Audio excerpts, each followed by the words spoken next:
Atlanta Falcons and Tampa Bay Bucks. This is 2.5 in favor of the Bucks at home. It is a 37 total. Steven, in prior years, I would blindly tease the Falcons. It would be a game with a 37 total.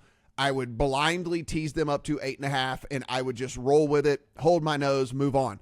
I haven't done it yet. I have to get over some of these biases I have against this Falcons offense and against Desmond Ridder because, let's be for real, the Bucks, it's been a fine story, and certainly Baker Mayfield's been but I think it's one of those deals where we almost have an inflated view of what Baker Mayfield has done this season because we just expect him to be garbage. We just have this mindset that Baker Mayfield is garbage. And when he plays like league average or even close to league average, we're kind of like, oh, look how well Baker Mayfield's playing. Isn't that amazing? I think I'm probably going to end up having to find a dance partner here with the Falcons. 8.5 in a game of the 37 total in which the Bucks offense is just not really all that explosive. Like, they can move the ball, but it's not like, you're super worried about them blowing anybody out or anything. So tell me why I haven't put it in there, and what do you think about this one? You probably haven't put it in there because Desmond Ritter's the quarterback. Yeah. I mean, we saw last week that it was pretty volatile in the second half, and that can happen any given week. Nevertheless, Falcons still covered a theoretical teaser leg last week. So I do have it in the account. I paired it up with Buffalo.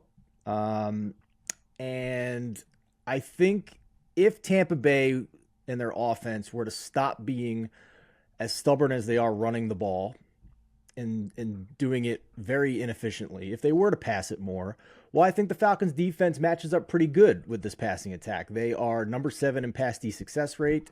They are much better in terms of talent than what we've seen in recent years with the Falcons defense. So I think it's a pretty decent matchup there. And I think just with the way that Arthur Smith, we know, likes to play games, slow, methodical, not a very fast pace.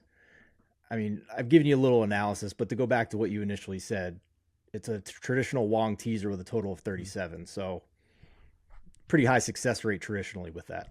Yeah, Adam, I mean, I kind of did a little bit of teaser research just over the last few weeks. And since we've gotten all these ridiculously low totals in these games, like, I should have just been blindly playing. Like, teasers would have been crushing. Like, if you would have just backed off and threw your analysis out the window because we hate a quarterback or this, that, and the other, whatever. Like, if you would have just played all of these 40 and sub 40 totals and just played the teaser leg, it ridiculously was hitting at like 80% or something. So we should have been doing that. I don't know if I keep riding it here. What say you? All right. So not a weather game, right? Mm-hmm. Two teams that I think we probably all have rated fairly close to each other. All right. I have been the one advocating for plus 7.5, plus 8.5 Wong teasers all year. And this ain't the spot for me.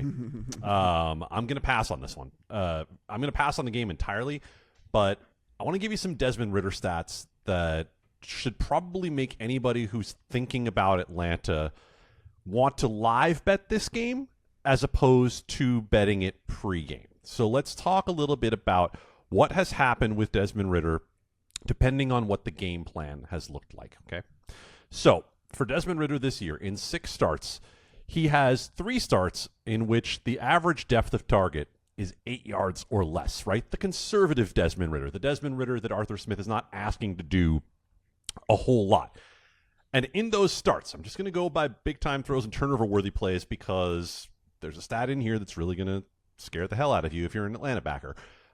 In the low ADOT starts, Desmond Ridder has been respectable. Okay, 3 big-time throws and 3 turnover-worthy plays. Okay? You don't ask a lot, you don't get a lot. That's fine. But whether it's been game state or whether it's been game plan, there have been 3 games this year, including last week, when Desmond Ridder was asked to do more. And the game that everyone wants to point to about how well he's doing was 2 weeks ago. It was not one of the high ADOT games. In the games in which he has had an average depth of target of 9 yards or more. So basically, for everybody saying, you have all these weapons, you have Drake London, you have Kyle Pitts and Bijan Robinson, why aren't you throwing the ball down the field? My friend, here's why you're not throwing the ball down the field. Because in those 3 starts, Desmond Ridder has 11 turnover-worthy plays, and he has 2 big-time throws. if this ends up being a game in which the Atlanta Falcons have to throw the ball, they are not going to be able to chase effectively. And that's what gives me pause about playing teaser here, because Tampa didn't look great last week. I'll absolutely give you that. But if you want to go with what Matt talked about and the fact that this Detroit defense has been a lot better than we expected, and the fact that Baker Mayfield has been okay, not great, but he's been okay by the PFF numbers this year, a total of 37. I could see us getting to 30 points on a 20-10, on a 23-13. I think it's possible for the Tampa Bay Buccaneers to get there, and we've already seen one of these games this year with Tampa against the Saints, in which they had an injured, struggling Derek Carr, and they were able to win that pretty handily. So I'll stay away from it entirely just because those Ritter numbers scare the hell out of me.